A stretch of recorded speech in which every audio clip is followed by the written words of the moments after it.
All right, welcome everybody, and thanks for checking out another episode of the Celebrity Jobber Podcast. I'm Jeff Zito, streaming on iHeart, Apple Podcasts, Spotify, wherever you listen to podcasts. Please hit that subscribe button. Would love to get a 5-star rating out of you, and please leave a review. If you wanted to check out past guests and episodes, you can do so online at celebrityjobber.com. And you can also follow on Instagram, celebrity_jobber_podcast. Also, the YouTube channel is at youtube.com/the@celebrityjobber. We've been doing this for going on 4 years now, and we are talking with celebrities about their former life. Who were they before they became famous? Was it luck? Were their parents famous? What did they do for work?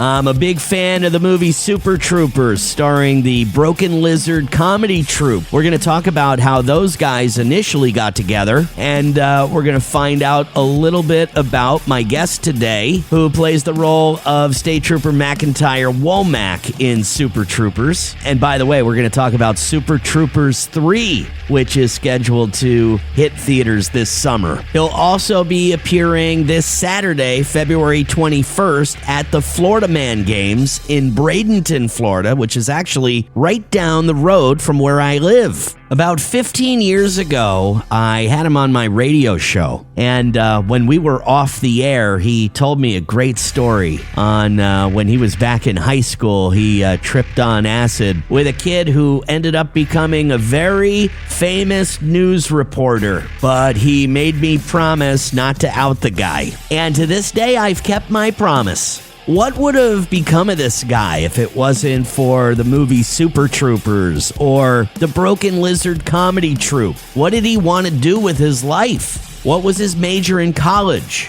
And what was his first job? And the moment that changed his life forever. From the Broken Lizard comedy troupe and State Trooper McIntyre Womack from the movie Super Troopers, Steve Lemme is my guest this week on Celebrity Jobber. The Celebrity Jobber Podcast with Jeff Zito. If you like what you hear, please subscribe, give a 5-star rating, and leave a review. Check out all our past episodes on Apple Podcasts, Spotify, or wherever you pod. What if these celebrities weren't famous? What would they have become? What was their first job? We're about to find out. Hey, Steve, how's it going, man? It's fantastic. How are you doing? I'm doing great, man. The Florida Man Games, I mean, this is a big deal. You have no idea. You have no idea who you're talking to. I may take a little credit in kind of inventing this genre of sport maybe 15 years ago when we held the very first Gator Olympics in Southwest Florida. So this is a very exciting topic to me. Oh, good. It's insane, and I love it.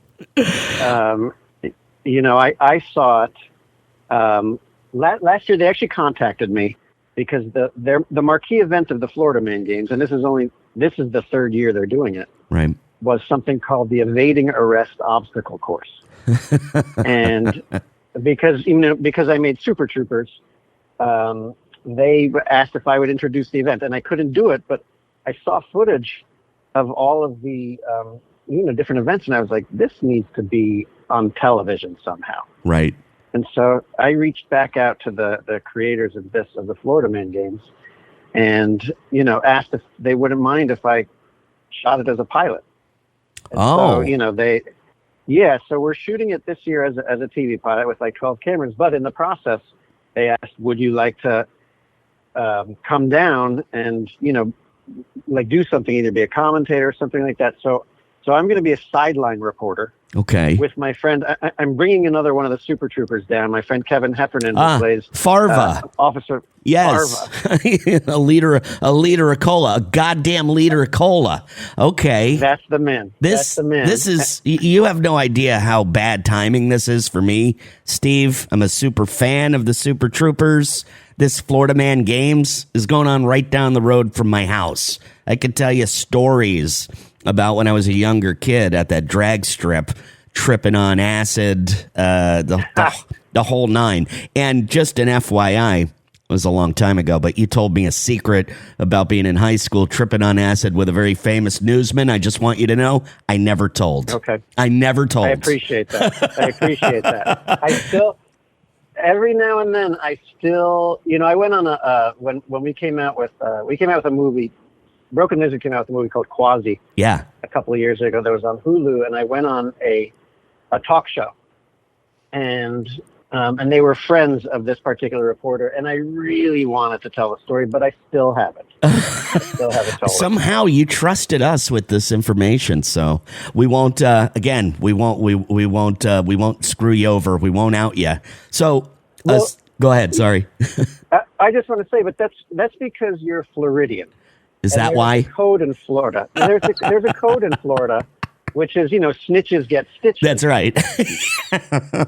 So being a sideline reporter of the Florida Man games is your current job. This is your latest gig. Can you get in the old Wayback Machine and tell me a little bit about your very first job ever?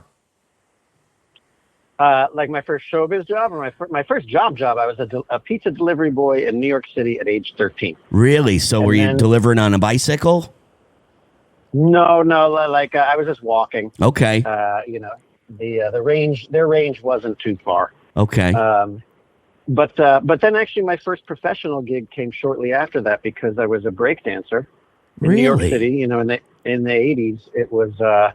Hip hop had exploded, a few years before, and then Flashdance came out, and all of a sudden breakdancing was in front of everybody's eyeballs, and I fell in love with it. And so I learned how to breakdance, and I was doing it on the street, and I was approached, and somebody asked if I wanted to do it for a TV commercial.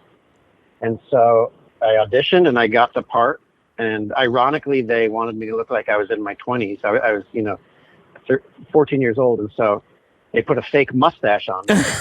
And then, yeah, that seems to be my calling card, is my mustache. And I got paid to do it. And after that, I was like, man, I want to be in showbiz, because I got paid a lot of money to breakdance, and I got out of school, and I got to work with 2 models.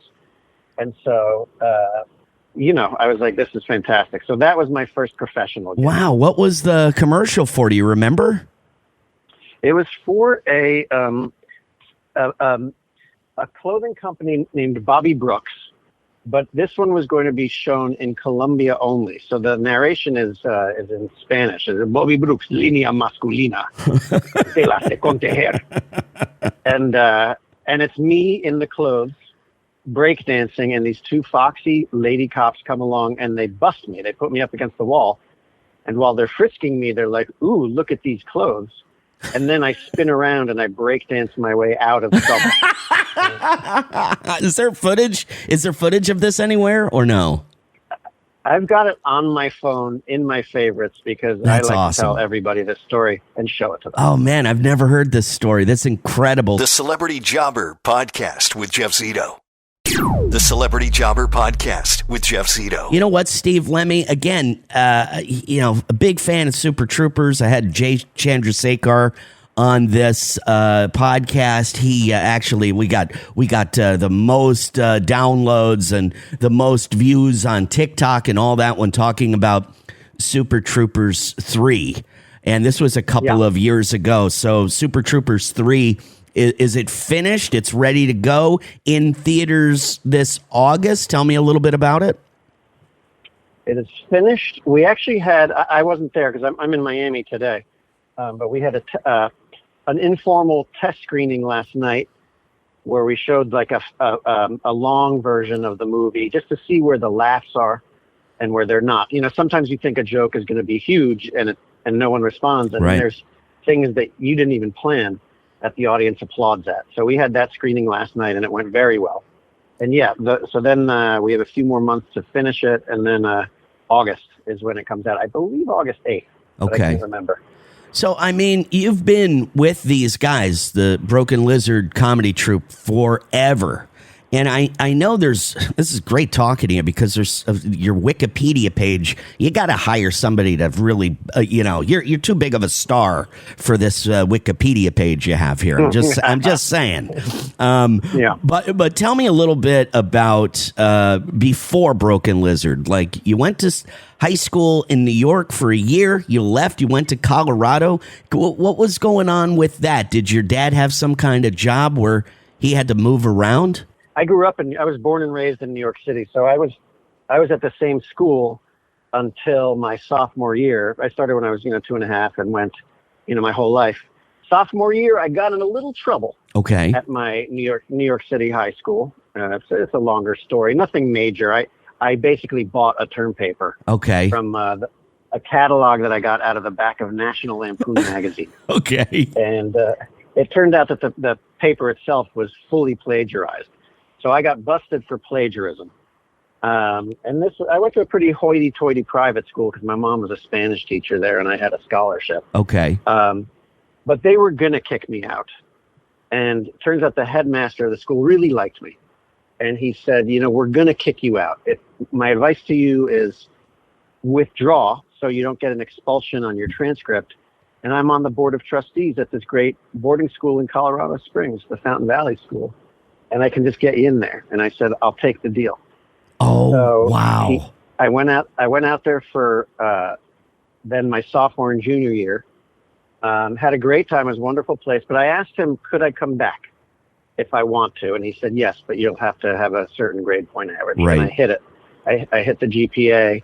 And I came back for my senior year. And so I graduated from my New York City school in my senior year. Yeah. Oh my gosh! So when did Heffernan and Chandrasekhar and the other Broken Lizard guys come into your life? Was that during college? Was it after college? In college. So I went to Colgate University, and those guys were a year ahead of me, and we wound up being in the same fraternity.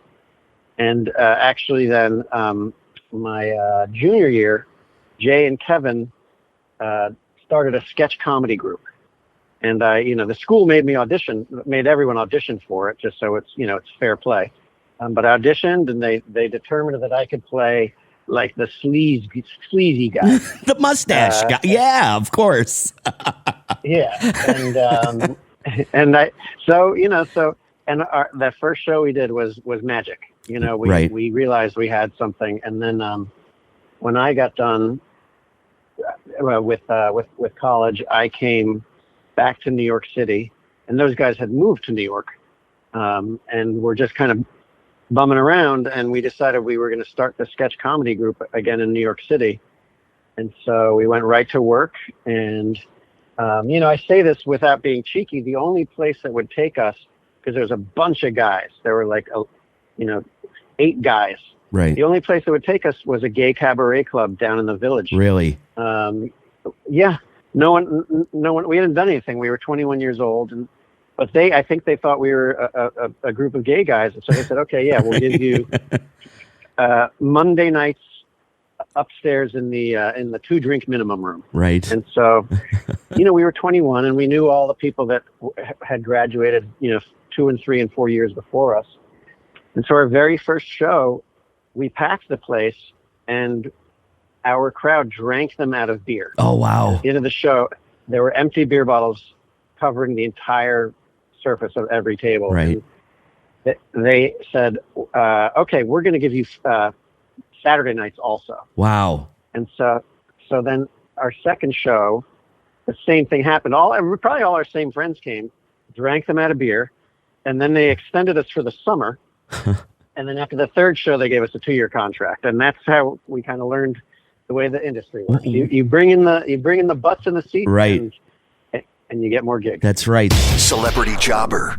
The Celebrity Jobber Podcast with Jeff Zito. So what were you majoring in college, number one? Number two, were your parents disappointed when you said, Mom, Dad, I'm dropping out and forming a sketch comedy group with my pals? I was a fine arts major. I was a painter. Okay. I was a painting major. My favorite artist was Salvador Dali, and I'd come down to the Dali Museum in St. Petersburg Yeah. After my freshman year, and was like, I want to do that. I want to be a painter, and I still wanted to be an actor of some kind of. But they were not pleased with me because, my mom was a teacher. I told you, she was a Spanish teacher at this hoity-toity private school. Right. My father was an immigrant who had, he was a chemical engineer in Argentina. And at 30, he came to this country, didn't speak any English. And so he was told, number one, he had to learn English. Number two, he had to get an American degree in chemical engineering and do the whole thing over again, which he did. He did both of those things. And then he wound up getting 2 masters, like one in business administration, and I can't remember what the other one was. But I think it was just Latin American affairs. So pretty brilliant guy. Brilliant guy. Incredibly smart. And so when I dropped out of college, he still, I'll tell you this, when they saw the first show on that Monday night in New York City, he realized I was pursuing something, and everything changed again. He stopped being mad at me. He Really? said, you go for it. Wow. He said, you go for it. Wow. And then I sat next to him at the premiere of Super Troopers. And when the 20th Century Fox fanfare plays at the beginning, dun, dun, dun, dun, dun, yep. dun, I looked over at him, and he had tears come, they were streaming down his cheeks. That's and to him, awesome. that was sort of an American dream. Yeah. Absolutely. Oh, that's an amazing story. That's a fantastic story. Very cool. But even then, he could never talk about the fact that I had dropped out of college. Right. Because he also paid, he paid a lot of money to send me to that college. What do you think you would have done? I mean, as a fine arts major, what do you think you would have done with that degree? I have no idea. It's like, I thought about that, because we made a movie called Puddle Cruiser before Super Troopers, and nothing happened with that. And there were times where I was like 26, 27, thinking about the fact that I didn't have a degree. I didn't have a degree anyway. And what was I going to do with my life? And that was very stressful. And then we made Super Troopers, and things began to look a little bit more promising. Celebrity Jobber. The Celebrity Jobber podcast with Jeff Zito. And here you are as a sideline reporter for the Florida Man Games, which, by the way, the Old DeSoto Speedway, that's on State Road 64 in Bradenton. I'm going to be in Phoenix this Saturday, so I'm so upset that I'm not going to be able to go out and meet you. It's right down the road, but I'm sure there will be a next time because I live right down the road from the Dali Museum as well. So the Florida Man Games, tickets available right now. I posted links on Facebook, on Twitter, on Insta already, so you can just visit my socials and you can get tickets to the Florida Man Games. Steve Lemme, a real pleasure.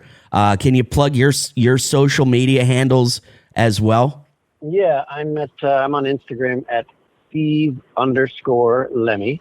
And let's see, the Florida Man Games or thefloridamangames.com is where you can get tickets.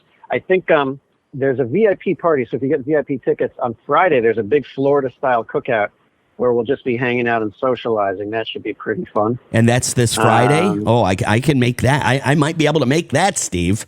Yeah, that's Friday. I believe it's 3:00. Okay. And it goes into the night. That'll be fun. And and then Super Troopers 3 comes out in August. So, it's by the way, the Florida Man Games to me is it's so perfect. It's such a great, as long as people don't bring politics into anything anymore.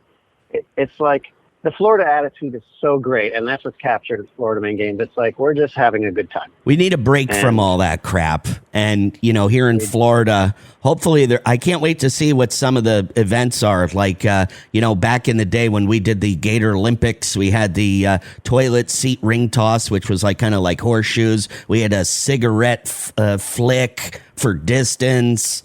I can't wait to see what some of the events are at the Florida Man Games. Again, it's at the Freedom Factory on State Road 64 in Bradenton. Steve Lemme from Super Troopers 3 in theaters this August. Your secret's safe with me, pal, and it's been a real honor. Thanks so much. My pleasure. We'll be talking soon, Jeff. Take care. Okay, so tickets available online at thefloridamangames.com. I'm so upset that I'm going to miss this. thefloridamangames.com, Saturday, February 21st. Man, I am such a huge fan of Super Troopers, and I thought Steve Lemme's story was just incredible. Immigrant father, I think he said he was from Colombia. Brilliant guy, very smart, chemical engineer. His mother was a Spanish teacher at a very prestigious school in New York City. Steve got in trouble at that school for buying a term paper out of the back of a National Lampoon magazine, shipped him off to some private boarding school in Colorado, went to college at Colgate University where he met the guys from the Broken Lizard comedy troupe, Jay Chandrasekhar, Kevin Heffernan, and talked about how they got a gig at this gay cabaret in the Village, and all their friends showed up. Drank them out of beer, and as they say, the rest was history. They ended up getting a 2-year contract at this place. If you want to go back and check out the episode that I had with another member of the Broken Lizard comedy troupe, Jay Chandrasekhar, it's actually episode number 41, a pretty long and detailed story about the whole Super Troopers thing, and how those guys actually landed that gig, which was the life-changing moment for all of them. But it's episode 41 on CelebrityJobber.com with Jay Chandrasekhar. And I was really moved by when Steve said they were watching the premiere of Super Troopers and he's sitting next to his dad and the 20th Century Fox theme song came on. Bum, ba-da-dun, da-da-da-da-da-dun. Sorry, you know how it goes. And that song came on and he looked over and his father had tears coming from his eyes. I thought that was really, really cool. Like he said, his father was like a really smart guy. He had a degree from Columbia in chemical engineering. He moved to the States. They made him get another degree in America for chemical engineering. So he did the whole thing over in English. And then on top of that, got 2 master's degrees. So he was kind of pissed off at his kid for saying, hey, Dad, I'm dropping out of college and I'm forming a sketch comedy troupe with my buddies. You could see how the old man could be very disappointed from his kid's decision of dropping out of college to screw around with his buddies. But I think it all came full circle at that movie premiere. First job as a pizza delivery boy in New York City, but I thought the story was his first professional job. Right after the pizza gig, he's like 13. Breakdancing was huge in New York City. I know this because I also was a breakdancer and took lessons. And he was actually discovered on the street breakdancing and did a commercial for some clothing company in Colombia. And I tried searching for the footage. I can't find it, but Steve says he's got it on his phone. Every time he wants to tell the story, he's got a little bit of a visual aid. I thought that was awesome. If you're in the Tampa Bay area, tickets online, thefloridamangames.com, Saturday, February 21st. This August, Super Troopers 3 hits theaters. What an incredible story from Steve Lemme. And thank you for checking out another episode of the Celebrity Jobber Podcast, streaming on iHeart, Spotify, Apple Podcasts, wherever you check out podcasts. So please subscribe, would love a 5-star rating, and please leave a review. And of course, you can check out past guests and episodes online at CelebrityJobber.com. What would Steve Lemme have done for a living with a fine arts degree? Who knows? Maybe he would have been a famous painter, but usually famous painters don't become famous until after they die. And as far as I know, Steve Lemme is in pretty good health. Got a little taste of fame when he was discovered as a breakdancer. That's where it all started. It's such a great story. Anyway, thanks again for checking out another episode of the Celebrity Jobber Podcast. And until next week, I'll see you then. I'm Jeff Zito.